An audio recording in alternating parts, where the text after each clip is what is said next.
que es el austral, que es una especie endémica de la provincia de Santa Cruz.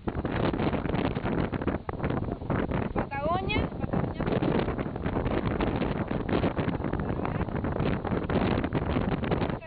dice endémico porque viven en un lugar restringido, viven solamente en Patagonia. Tenemos otras aves endémicas que viven tienen presencia en la reserva como el macaco piano, a diferencia de los ceros, es endémico solamente de Santa Cruz.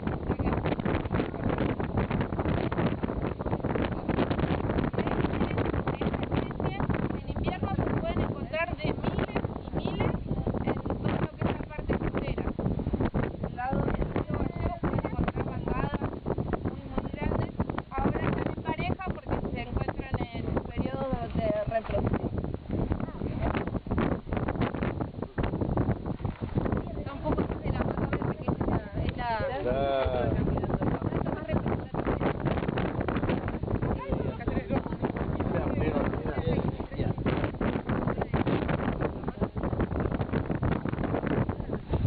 Sí, todo lo que tenemos que estamos viendo ahí enfrente, eso forma parte del ambiente de marisma.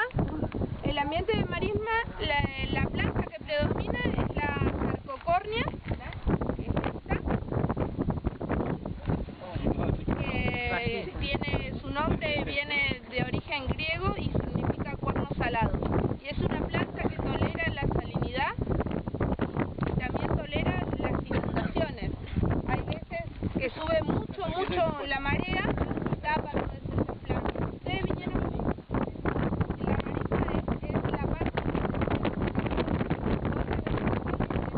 que se cubre exactamente. Cuando la marea está alta, se cubre. Ustedes vinieron por toda la parte costera, vieron en la última edícula, en esa parte se pueden ver bien clarito, la sarcocornia se puede observar. Que a veces está roja.